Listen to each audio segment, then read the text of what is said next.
Hello दोस्तों, स्वागत है आपका हमारे YouTube channel tales and stories पर। आज हम लेकर आए हैं हिंदी साहित्य की एक अमर कृति गुनाहों का देवता की भावनात्मक और दिल को छू लेने वाली ऑडियो बुक। गुनाहों का देवता, जिसे महान लेखक धर्मवीर भारती ने लिखा है, प्रेम, त्याग और संवेदनाओं की एक अद्भुत कहानी है जो हर दिल को गहराई से छू जाती है। इस कहानी के माध्यम से हम आपको चंदर और सुधा के उन अनकहे रिश्तों की दुनिया में ले जाएंगे जहां भावनाएं शब्दों से कहीं ज्यादा गहरी होती है। अगर आप सच्चे प्रेम, आत्मसंघर्ष और जीवन के जटिल रिश्तों को महसूस करना चाहते हैं तो हमारे साथ बने रहिए। तो चलिए शुरू करते हैं गुनाहों का देवता भाग 1। अगर पुराने जमाने की नगर देवता की और ग्राम देवता की कल्पनाएं आज भी मान्य होती तो मैं कहता कि इलाहाबाद का नगर देवता जरूर कोई रोमांटिक कलाकार है।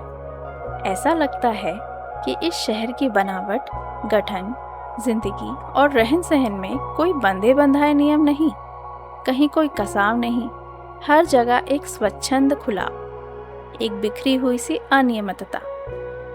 बनारस की गलियों से भी पतली गलियां और लखनऊ की सड़कों से चौड़ी सड़कें, यॉर्कशायर और ब्राइटन के उपनगरों का मुकाबला करने वाले सिविल लाइंस और दलदलों की गंदगी को मात करने वाले मोहल्ले।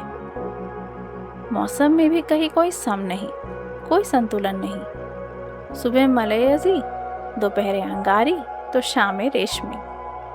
धरती ऐसी कि सहारा के रेगिस्तान की तरह बालू भी मिले, मालवा की तरह हरे भरे खेत भी मिले और ऊसर और परती की भी कोई कमी नहीं। सचमुच लगता है कि प्रयाग का नगर देवता स्वर्ग कुंजों से निर्वासित कोई मनमौजी कलाकार है जिसके सृजन में हर रंग के डोरे हैं। और चाहे जो हो, मगर इधर क्वार, कार्तिक तथा उधर वसंत के बाद और होली के बीच के मौसम से इलाहाबाद का वातावरण नेस्टार्शियम और पैंजे के फूलों से भी ज्यादा खूबसूरत और आम के बोरों की खुशबू से भी ज्यादा महकदार होता है। सिविल लाइंस हो या अल्फ्रेड पार्क, गंगा तट हो या खुसरू बाग, लगता है कि हवा एक नटखट दोशीजा की तरह कलियों के आंचल और लहरों के मिजाज से छेड़खानी करती रहती है। और अगर आप सर्दी से बहुत नहीं डरते तो आप जरा एक ओवरकोट डालकर सुबह सुबह घूमने निकल जाएं, तो इन खुली हुई जगहों की फिजा इटलाकर आपको अपने जादू में बांध लेगी। खास तौर से पांव फटने के पहले तो आपको एक बिल्कुल नई अनुभूति होगी। वसंत के नए नए मौसमी फूलों के रंग से मुकाबला करने वाली हल्की सुनहली बाल सूर्य की उंगलियां सुबह की राजकुमारी के गुलाबी वक्ष पर बिखरे हुए भौरेले गेसुओं को धीरे धीरे हटाती जाती है और क्षितिज पर सुनहली तरुणाई बिखर जाती है। एक ऐसे ही खुशनुमा सुबह थी, और जिसकी कहानी मैं कहने जा रहा हूँ वह सुबह से भी ज्यादा मासूम युवक प्रभाती गाकर फूलों को जगाने वाले देवदूत की तरह अल्फ्रेड पार्क के लॉन पर फूलों की सरजमी के किनारे किनारे घूम रहा था। कत्थई स्वीट पी के रंग का पश्मीने का लंबा कोट जिसका एक कॉलर उठा हुआ था और दूसरे कॉलर में सरों की एक पत्ती बटन होल में लगी हुई थी। सफेद मक्खन जीन की पतली पैंट और पैरों में सफेद जरी की पेशावरी सैंडलें, भरा हुआ गोरा चेहरा और ऊंचे चमकते हुए माथे पर झूलती हुई एक रूखी भूरी रट। चलते चलते उसने एक रंग बिरंगा गुच्छा इकट्ठा कर लिया था और रह रहकर वह उसे सूंघ लेता था। पूरब के आसमान की गुलाबी पंखुड़ियां बिखेरने लगी थी और सुनहले पराग की एक बौछार सुबह के ताजे फूलों पर बिछ रही थी। अरे, सुबह हो गई, उसने चौंक कर कहा और पास की एक बेंच पर बैठ गया। सामने से एक माली आ रहा था। क्यों जी, लाइब्रेरी खुल गई? अभी नहीं बाबूजी, उसने जवाब दिया। वह फिर संतोष से बैठ गया और फूलों की पंखुड़ियां नोचकर नीचे फेंकने लगा। जमीन पर बिछाने वाली सोने की चादर परतों पर परतों बिछाती जा रही थी और पेड़ों की छायाओं का रंग गहराने लगा था। उसकी बेंच के नीचे फूलों की चुनी हुई पत्तियां बिखरी थी और अब उसके पास सिर्फ एक फूल बाकी रह गया था। हल्के फालसाई रंग के उस फूल पर गहरे बैंजनी डोरे थे। हेलो कपूर, सहसा किसी ने पीछे से कंधे पर हाथ रखकर कहा। यहाँ क्या झक मार रहे हो सुबह सुबह? उसने मुड़कर पीछे देखा। आओ ठाकुर साहब, आओ बैठो यार, लाइब्रेरी खुलने का इंतजार कर रहा हूँ। क्यों, यूनिवर्सिटी लाइब्रेरी चाट डाली? अब इसे तो शरीफ लोगों के लिए छोड़ दो। हाँ हाँ, शरीफ लोगों के लिए ही छोड़ रहा हूँ। डॉक्टर शुक्ला की लड़की है ना, वह इसकी मेंबर बनना चाहती थी, तो मुझे आना पड़ा। उसी का इंतजार भी कर रहा हूँ। डॉक्टर शुक्ला तो पॉलिटिक्स डिपार्टमेंट में है ना? नहीं, गवर्नमेंट साइकोलॉजिकल ब्यूरो में। और तुम पॉलिटिक्स में रिसर्च कर रहे हो? नहीं, इकोनॉमिक्स में। बहुत अच्छे, तो उनकी लड़की को सदस्य बनवाने आए हो? कुछ अजब स्वर में ठाकुर ने कहा। छे, कपूर ने हंसते हुए कुछ अपने आप को बचाते हुए कहा। यार, तुम जानते हो कि मेरा उनसे कितना घरेलू संबंध है। जब से मैं प्रयाग में हूँ उन्हीं के सहारे हूँ, और आजकल तो उन्हीं के यहाँ पढ़ता लिखता भी हूँ। ठाकुर साहब हंस पड़े। अरे भाई, मैं डॉक्टर शुक्ला को जानता नहीं क्या? उनका सा भला आदमी मिलना मुश्किल है। तुम सफाई व्यर्थ में दे रहे हो। ठाकुर साहब यूनिवर्सिटी के उन विद्यार्थियों में से थे जो बराए नाम विद्यार्थी होते थे, और कब तक वे यूनिवर्सिटी को सुशोभित करते रहेंगे इसका कोई निश्चय नहीं। एक अच्छे खासे रुपए वाले व्यक्ति थे और घर के ताल्लुकदार। हंसमुख, फबप्तियां कसने में मजा लेने वाले, मगर दिल के साफ, निगाह के सच्चे। वे बोले, एक बात तो मैं स्वीकार करता हूँ कि तुम्हारी पढ़ाई का सारा श्रेय डॉक्टर शुक्ला को है। तुम्हारे घर वाले तो कुछ खर्चा भेजते नहीं। नहीं, उनसे अलग ही होकर आया था। समझ लो कि उन्होंने किसी न किसी बहाने मदद की है। अच्छा, आओ तब तक लोटस पॉन्ड तक ही घूम ले, फिर लाइब्रेरी भी खुल जाएगी। दोनों उठकर एक कृत्रिम कमल सरोवर की ओर चल दिए जो पास ही में बना हुआ था। सीढ़ियां चढ़कर ही उन्होंने देखा कि एक सज्जन किनारे बैठे कमलों की ओर एकटक देखते हुए ध्यान में तल्लीन है। छिपकली से दुबले पतले बालों की एक लट माथे पर झूमती हुई। कोई प्रेमी है या कोई फिलोसोफर है? देखा ठाकुर? नहीं यार, दोनों से निष्कृष्ट कोटि के जीव हैं ये कवि है। मैं इन्हें जानता हूँ। ये रविंद्र बिसरिया है, एमए में पढ़ता है। आओ मिलाए तुम्हें। ठाकुर साहब ने एक बड़ा सा घास का तिनका तोड़कर पीछे से चुपके से जाकर उसकी गर्दन गुदगुदाई। बिसरिया चौंक उठा, पीछे मुड़कर देखा और बिगड़ गया। यह क्या बदतमीजी है ठाकुर साहब? मैं कितने गंभीर विचारों में डूबा था।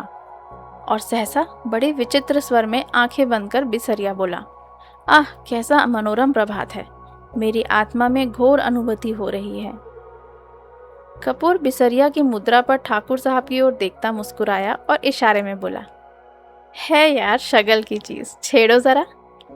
ठाकुर साहब ने तिनका फेंक दिया और बोले, माफ करना भाई बिसरिया, बात यह है कि हम लोग कवि तो हैं नहीं, इसलिए समझ नहीं पाते क्या सोच रहे थे तुम। बिसरिया ने आंखें खोली और एक गहरी सांस लेकर बोला, मैं सोच रहा था कि आखिर प्रेम क्या होता है, क्यों होता है, कविता क्यों लिखी जाती है, फिर कविता के संग्रह उतने क्यों नहीं बिकते जितने उपन्यास या कहानी संग्रह। बात तो गंभीर है, कपूर बोला। जहां तक मैंने समझा और पढ़ा है, प्रेम एक तरह की बीमारी होती है, मानसिक बीमारी, जो मौसम बदलने के दिनों में होती है। मसलन क्वार, कार्तिक या फागुन चैत। उसका संबंध रीढ़ की हड्डी से होता है और कविता एक तरह का सन्निपात होता है। मेरा मतलब आप समझ रहे हैं ना मिस्टर सिबरिया? सिबरिया नहीं, बिसरिया, ठाकुर साहब ने टोका। बिसरिया ने कुछ उजलत, कुछ परेशानी और कुछ गुस्से से उनकी ओर देखा और बोला, क्षमा कीजिएगा, आप या तो फ्राइडवादी हैं या प्रगतिवादी, और आपके विचार सर्वदा विदेशी हैं। मैं इस तरह की विचारधारा से घृणा करता हूँ। कपूर कुछ जवाब देने ही वाला था कि ठाकुर साहब बोले, अरे भाई, बेकार उलझ गए तुम लोग, पहले परिचय तो कर लो आपस में। ये है श्री चंद्र कुमार कपूर, विश्वविद्यालय में रिसर्च कर रहे हैं, और आप हैं श्री रविंद्र बिसरिया, इस वर्ष एमए में बैठ रहे हैं, बहुत अच्छे कवि हैं। कपूर ने हाथ मिलाया और फिर गंभीरता से बोला, क्यों साहब, आपको दुनिया में और कोई काम नहीं रहा जो आप कविता करते हैं? बिसरिया ने ठाकुर साहब की ओर देखा और बोला, ठाकुर साहब, यह मेरा अपमान है, मैं इस तरह के सवालों का आदी नहीं हूँ, और उठ खड़ा हुआ। अरे बैठो बैठो, ठाकुर साहब ने हाथ खींचकर बैठा लिया। देखो, कपूर का मतलब तुम समझे नहीं। उसका कहना यह है कि तुम में इतनी प्रतिभा है कि लोग तुम्हारी प्रतिभा का आदर नहीं करना जानते। इसलिए उन्होंने सहानुभूति में तुमसे कहा कि तुम और कोई काम क्यों नहीं करते, वरना कपूर साहब तुम्हारी कविता के बहुत शौकीन हैं, मुझसे बराबर तारीफ करते हैं। बिसरिया पिघल गया और बोला, क्षमा कीजिएगा, मैंने गलत समझा। अब मेरा कविता संग्रह छप रहा है, मैं आपको अवश्य भेंट करूंगा। और फिर बिसरिया ठाकुर साहब की ओर मुड़कर बोला, अब लोग मेरी कविताओं की इतनी मांग करते हैं कि मैं परेशान हो गया हूँ। अभी कल त्रिवेणी के संपादक मिले, कहने लगे अपना चित्र दे दो। मैंने कहा कि कोई चित्र नहीं है, तो पीछे पड़ गए। आखिरकार मैंने आइडेंटिटी कार्ड उठाकर दे दिया। वाह, कपूर बोला, मान गए आपको हम। तो आप राष्ट्रीय कविताएं लिखते हैं या प्रेम की? जब जैसा अवसर हो, ठाकुर साहब ने जड़ दिया। वैसे तो यह वॉर फ्रंट का कवि सम्मेलन, शराबबंदी कॉन्फ्रेंस का कवि सम्मेलन, शादी ब्याह का कवि सम्मेलन, साहित्य सम्मेलन का कवि सम्मेलन, सभी जगह बुलाए जाते हैं। बड़ा यश है इनका। बिसरिया ने प्रशंसा में मुग्ध होकर देखा, मगर फिर एक गर्व का भाव मुंह पर लाकर गंभीर हो गया। कपूर थोड़ी देर चुप रहा, फिर बोला, तो कुछ हम लोगों को भी सुनाइए ना। अभी तो मूड नहीं है, बिसरिया बोला। ठाकुर साहब बिसरिया को पिछले 5 सालों से जानते थे। वे अच्छी तरह जानते थे कि बिसरिया किस समय और कैसे कविता सुनाता है। अतः बोले, ऐसे नहीं कपूर, आज शाम को आओ, जरा गंगा जी चलें, कुछ बोटिंग करें, कुछ खाना पीना रहे, तब कविता भी सुनना। कपूर को बोटिंग का बेहद शौक था। फौरन राजी हो गया और शाम का विस्तृत कार्यक्रम बन गया। इतने में एक कार उधर से लाइब्रेरी की ओर गुजरी। कपूर ने देखा और बोला, अच्छा ठाकुर साहब, मुझे तो इजाज़त दीजिए, अब चलूँ लाइब्रेरी में। वो लोग आ गए। आप कहाँ चल रहे हैं? मैं जरा जिम खाने की ओर चल रहा हूँ। अच्छा भाई, तो शाम को पक्की रही?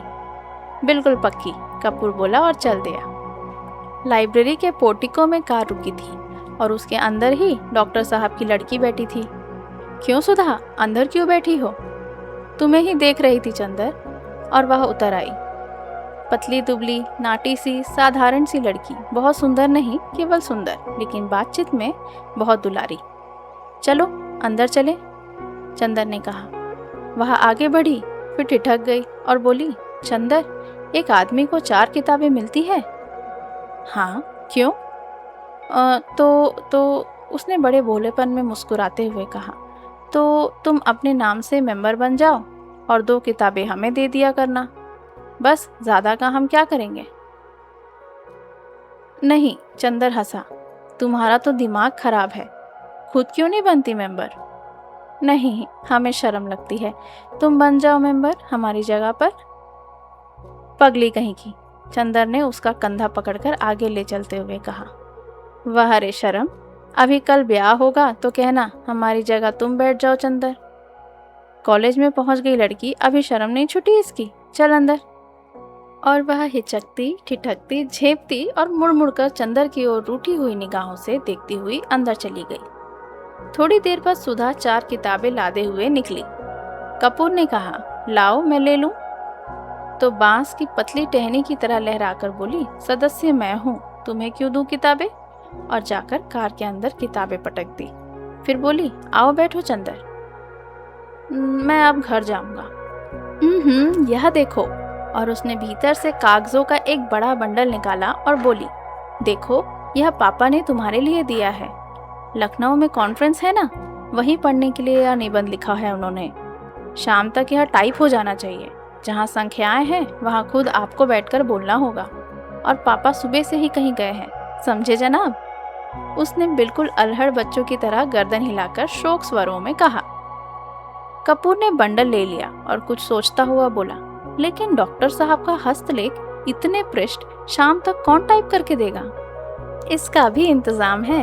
और अपने ब्लाउज में से एक पत्र निकालकर चंदर के हाथों में देती हुई बोली, यह कोई पापा की पुरानी ईसाई छात्रा है, टाइपिस्ट। इसके घर में तुम्हें पहुंचाए देती हूँ। मुखर्जी रोड पर रहती है यह, उसी के यहाँ टाइप करवा लेना और यह खत उसे दे देना। लेकिन अभी मैंने चाय नहीं पी। समझ गए, अब तुम सोच रहे होगे कि इसी बहाने सुधा तुम्हें चाय भी पिला देगी। सो मेरा काम नहीं है जो मैं चाय पिलाऊं, पापा का काम है यह। चलो आओ। चंदर जाकर भीतर बैठ गया और किताबें उठाकर देखने लगा। अरे, चारों कविता की किताबें उठा लाई, समझ में आएंगी तुम्हारे? क्यों सुधा? नहीं, चिढ़ाते हुए सुधा बोली। तुम कहो तुम्हें समझा दें। इकोनॉमिक्स पढ़ने वाले क्या जाने साहित्य। अरे मुखर्जी रोड पर ले चलो ड्राइवर, चंदर बोला। इधर कहाँ चल रहे हो? नहीं, पहले घर चलो, सुधा बोली। चाय पी लो तब जाना। नहीं, मैं चाय नहीं पीऊंगा, चंदर बोला। चाय नहीं पियोगे? वाह वाह, सुधा की हंसी में दूधियापन झलकने लगा। मुंह तो सूख कर गोभी हो रहा है, चाय नहीं पिएंगे? बंगला आया तो सुधा ने महाराजिन से चाय बनाने के लिए कहा और चंदर को स्टडी रूम में बिठाकर प्याले निकालने के लिए चल दी। वैसे तो यह घर, यह परिवार चंदर कपूर का अपना हो चुका था। जब से वह अपनी माँ से झगड़कर प्रयाग भाग आया था पढ़ने के लिए, यहाँ आकर बीए में भर्ती हुआ और कम खर्च के ख्याल से चौक में एक कमरा लेकर रहता था। तभी डॉक्टर शुक्ला उसके सीनियर टीचर थे और उसकी परिस्थितियों से अवगत थे। चंदर की अंग्रेजी बहुत ही अच्छी थी और डॉक्टर शुक्ला उससे अक्सर छोटे छोटे लेख लिखवाकर पत्रिकाओं में भिजवाते थे। उन्होंने कई पत्रों के आर्थिक स्तंभ का काम चंदर को दिलवा दिया था और उसके बाद चंदर के लिए डॉक्टर शुक्ला का स्थान अपने संरक्षण और पिता से भी ज्यादा हो गया। चंदर शर्मीला लड़का था, बेहद शर्मीला। कभी उसने यूनिवर्सिटी के वजीफे के लिए भी कोशिश नहीं की थी, लेकिन जब बीए में वह सारी यूनिवर्सिटी में सर्वप्रथम आया, तब स्वयं इकोनॉमिक्स विभाग ने उसे यूनिवर्सिटी के आर्थिक प्रकाशनों का वैतनिक संपादक बना दिया था। एमए में भी वह सर्वप्रथम आया और उसके बाद उसने रिसर्च ले ली। उसके बाद डॉक्टर शुक्ला यूनिवर्सिटी से हटकर ब्यूरो में चले गए थे। अगर सच पूछा जाए तो उसके सारे करियर का श्रेय डॉक्टर शुक्ला को जाता था, जिन्होंने हमेशा उसकी हिम्मत बढ़ाई और उसको अपने लड़के से बढ़कर माना। अपनी सारी मदद के बावजूद डॉक्टर शुक्ला ने उससे इतना अपनापन बनाए रखा कि कैसे धीरे धीरे चंदर सारी गैरियत खो बैठा, वह उसे खुद नहीं मालूम। यह बंगला, इसके कमरे, इसके लॉन, इसकी किताबें, इसके निवासी, सब कुछ जैसे उसके अपने थे और सभी का उससे जाने कितने जन्मों का संबंध था। और यह नन्ही, दुबली पतली, रंगीन चंद्र किरण सी सुधा, जब आज से वर्षों पहले यह 7वीं पास करके अपनी बुआ के पास से यहाँ आई थी, तब से लेकर आज तक कैसे वह भी चंदर की अपनी होती गई, इसे चंदर खुद नहीं जानता था। जब वह आई थी तब वह बहुत शर्मीली थी, बहुत भोली थी। 8वीं में पढ़ने के बावजूद वह खाना खाते वक्त रोती थी, मचलती थी तो अपनी कॉपी फाड़ डालती थी। और जब तक डॉक्टर साहब उसे गोदी में बिठाकर नहीं मनाते थे, वह स्कूल नहीं जाती थी। 3 बरस की अवस्था में ही उसकी माँ चल बसी थी और 10 साल तक वह अपनी बुआ के पास एक गांव में रह रही थी। अब 13 वर्ष की होने पर गांव वालों ने उसकी शादी पर जोर देना और शादी ना होने पर गांव की औरतों ने हाथ नचाना और मुंह मटकाना शुरू किया, तो डॉक्टर साहब ने उसे इलाहाबाद बुलाकर 8वीं में भर्ती करा दिया। जब वह आई थी तो आधी जंगली थी। तरकारी में घी कम होने पर वह महाराजिन का चौका झूठा कर देती थी और रात में फूल तोड़कर ना लाने पर अक्सर उसने माली को दांत भी काट खाया था। चंदर से जरूर वह बेहद डरती थी, पर ना जाने क्यों चंदर भी उससे नहीं बोलता था। लेकिन जब 2 साल तक उसके ये उपद्रव जारी रहे और अक्सर डॉक्टर साहब गुस्से के मारे उसे ना साथ खिलाते थे ना उससे बोलते थे, तो वह रो रो कर और सिर पटक पटक कर अपनी जान आधी कर देती थी। तब अक्सर चंदर ने पिता और पुत्री का समझौता कराया था। अक्सर सुधा को डांटा था, समझाया था और सुधा घर भर में अल्हड़ पुरवाई और विद्रोही झोंके की तरह तोड़फोड़ मचाती रहने वाली सुधा चंदर की आंखों के इशारे पर सुबह की नसीम की तरह शांत हो जाती थी। कब और क्यों उसने चंदर के इशारों का यह मौन अनुशासन स्वीकार कर लिया था, यह उसे खुद नहीं मालूम था। और यह सभी कुछ इतने स्वाभाविक ढंग से, इतना अपने आप होता गया कि दोनों में से कोई भी इस प्रक्रिया से वाकिफ नहीं था, कोई भी इसके प्रति जागरूक न था। दोनों का एक दूसरे के प्रति अधिकार और आकर्षण इतना स्वाभाविक था जैसे शरद की पवित्रता या सुबह की रोशनी। और मजा तो यह था कि चंदर की शक्ल देखकर छिप जाने वाली सुधा इतनी ढीठ हो गई थी कि उसका सारा विद्रोह, सारी झुंझलाहट, मिजाज की सारी तेजी, सारा तीखापन और सारा लड़ाई झगड़ा सभी की तरफ से हटकर चंदर की ओर केंद्रित हो गया था। वह विद्रोहिनी अब शांत हो गई थी, इतनी शांत, इतनी सुशील, इतनी विनम्र, इतनी मिष्टभाषिणी कि सभी को देखकर ताजुब होता था। लेकिन चंदर को देखकर जैसा उसका बचपन फिर लौट आता था, और जब तक वह चंदर को खिजाकर, छेड़कर लड़ नहीं लेती थी, उसे चैन नहीं पड़ता था। अक्सर दोनों में अनबोला रहता था, लेकिन जब 2 दिन तक दोनों मुंह फुलाए रहते थे और डॉक्टर साहब के लौटने पर सुधा उत्साह से उनके ब्यूरो का हाल नहीं पूछती थी और खाते वक्त दुलार नहीं दिखाती थी, तो डॉक्टर साहब फौरन पूछते थे, क्या चंदर से लड़ाई हो गई है क्या? फिर वह मुंह फुलाकर शिकायत करती थी, और शिकायतें भी क्या क्या होती थी।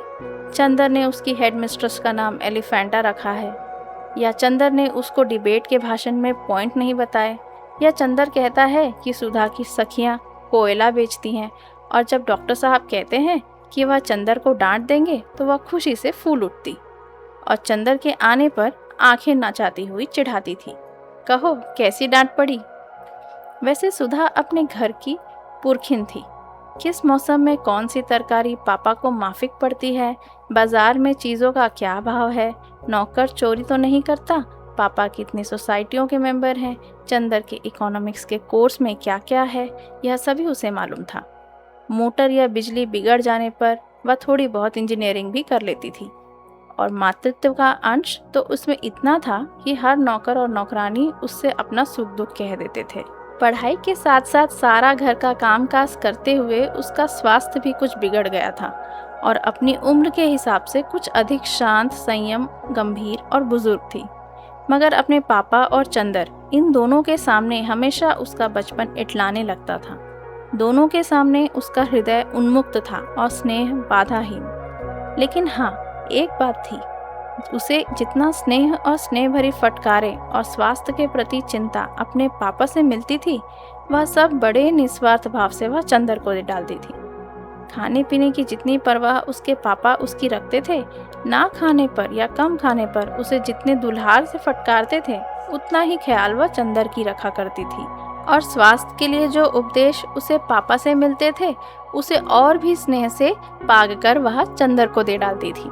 चंदर कितने बजे खाना खाता है, यहाँ से जाकर घर पर कितनी देर पढ़ता है, रात को सोते वक्त दूध पीता है या नहीं, इन सब का लेखा जोखा उसे सुधा को देना पड़ता।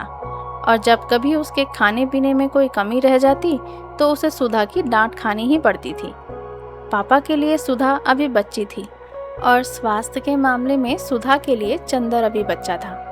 और कभी कभी तो सुधा की स्वास्थ्य चिंता इतनी ज़्यादा हो जाती थी कि चंदर बेचारा, जो खुद तंदुरुस्त था, घबरा उठता था। एक बार सुधा ने कमाल कर दिया। उसकी तबीयत खराब हुई और डॉक्टर ने उसे लड़कियों का एक टॉनिक पीने के लिए बताया। इम्तिहान में जब चंदर कुछ दुबला सा हो गया था तो सुधा अपनी बची हुई दवाई लेकर आ गई और लगी चंदर से जिद करने कि पियो इसे। जब चंदर ने किसी अखबार में उसका विज्ञापन दिखाकर बताया कि लड़कियों के लिए है, तब कहीं जाकर उसकी जान बची। इसलिए जब आज सुधा ने चाय के लिए कहा तो उसकी रूह कांप गई, क्योंकि जब कभी सुधा चाय बनाती थी तो प्याले के मुंह तक दूध भरकर उसमें 2-3 चम्मच चाय का पानी डाल देती थी, और अगर उसने ज़्यादा स्ट्रॉन्ग चाय की मांग की तो उसे खालिस दूध पीना पड़ता था, और चाय के साथ फल और मेवा और खुदा जाने क्या क्या। और उसके बाद सुधा का इसरार, ना खाने पर सुधा का गुस्सा, और उसके बाद की लंबी चौड़ी मुनहार। इस सब से चंदर बहुत घबराता था। लेकिन जब सुधा उसे स्टडी रूम में बिठाकर जल्दी से चाय बना लाई तो उसे मजबूर होना पड़ा, और बैठे बैठे निहायत बेबसी से उसने देखा कि सुधा ने प्याले में दूध डाला और उसके बाद थोड़ी सी चाय डाल दी। उसके बाद अपने प्याले में चाय डालकर और 2 चम्मच दूध डालकर अपना ठाठ से पीने लगी, और बेतकल्लुफी से दूधिया चाय का प्याला चंदर के सामने खिसका कर बोली, पीजिए, नाश्ता आ रहा है।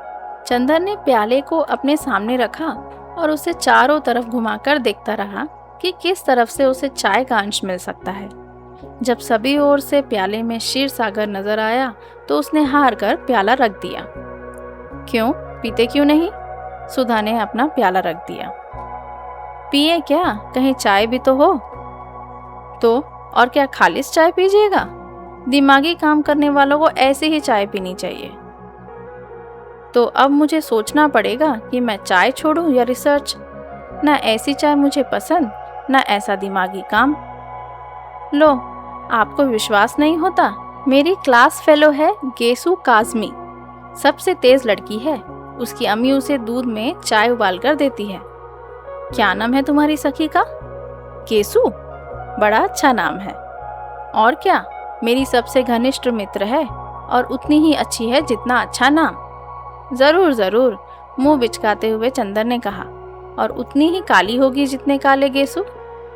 धत, शर्म नहीं आती किसी लड़की के लिए ऐसा कहते हुए? और हमारे दोस्तों की बुराई करती हो तब? तब क्या, वे तो सब हैं ही बुरे। अच्छा, तो नाश्ता, पहले फल खाओ। और वह प्लेट में छील छील कर संतरा रखने लगी। इतने में ज्यों ही वह झुककर एक गिरे हुए संतरे को नीचे से उठाने लगी कि चंदर ने झट से उसका प्याला अपने सामने रख लिया और अपना प्याला उधर रख दिया और शांत चित्त से पीने लगा। संतरे की फांके उसकी ओर बढ़ाते हुए ज्यों ही उसने सामने से एक घूंट चाय की ली तो वह चौंक कर बोली, अरे यह क्या? कुछ नहीं, हमने उसमें दूध डाल दिया। तुम्हें दिमागी काम बहुत रहता है ना? चंदर ने ठाठ से चाय घूंटते हुए कहा। सुधा कुड़ गई, कुछ बोली नहीं। चाय खत्म करके चंदर ने घड़ी देखी। अच्छा लाओ, क्या टाइप कराना है? अब बहुत देर हो रही है। बस यहाँ तो 1 मिनट बैठना बुरा लगता है आपको। हम कहते हैं कि नाश्ते और खाने के वक्त आदमी को जल्दी नहीं करनी चाहिए। बैठिए ना। अरे तो तुम्हें कॉलेज की तैयारी नहीं करनी है? करनी क्यों नहीं है? आज तो गेसु को मोटर पर लेते हुए तब जाना है। तुम्हारी गेसु और कभी मोटर पर चढ़ी है? जी, वह साबिर हुसैन काज़मी की लड़की है। उसके यहाँ 2 मोटरें हैं और रोज तो उसके यहाँ दावतें होती रहती हैं। अच्छा, हमारी तो दावत कभी नहीं की। आहा, गेसु के यहाँ दावत खाएंगे इसी मुंह से? जनाब, उसकी शादी भी तय हो गई है। अगले जाड़ों तक शायद हो भी जाए। छी, बड़ी खराब लड़की हो। कहाँ रहता है ध्यान तुम्हारा? सुधा ने मजाक में पराजित कर बहुत विजय भरी मुस्कान से उसकी ओर देखा। चंदर ने झेप कर निगाह नीची कर ली तो सुधा पास आकर चंदर का कंधा पकड़कर बोली, अरे उदास हो गए? नहीं भैया, तुम्हारा भी ब्याह तय कर आएंगे, घबराते क्यों हो? और एक मोटी सी इकोनॉमिक्स की किताब उठाकर बोली, लो इस मुटकी से ब्याह करोगे? लो बातचीत कर लो, तब तक मैं वह निबंध ले आऊं टाइप कराने वाला। चंदन ने खिसियाकर बड़ी जोर से सुधा का हाथ दबा दिया। हाय रे, सुधा ने हाथ झुकाकर मुंह बनाते हुए कहा, लो बाबा, हम जा रहे हैं, काहे बिगड़ रहे हैं आप? और वह चली गई। डॉक्टर साहब का लिखा हुआ निबंध उठा लाई और बोली, लो यह निबंध की पांडुलिपि है। उसके बाद चंदर की ओर बड़े दुलार से देखती हुई बोली, शाम को आओगे? ना। अच्छा, हम परेशान नहीं करेंगे, तुम चुपचाप पढ़ना। जब रात को पापा आ जाए तो उन्हें निबंध की प्रतिलिपि देकर चले जाना। नहीं, आज शाम को मेरी दावत है ठाकुर साहब के यहाँ, तो उसके बाद आ जाना। और देखो, अब फरवरी आ गई है, मास्टर ढूंढो हमें। नहीं, ये सब झूठी बात है, हम कल सुबह आएंगे। अच्छा, तो सुबह जल्दी आना।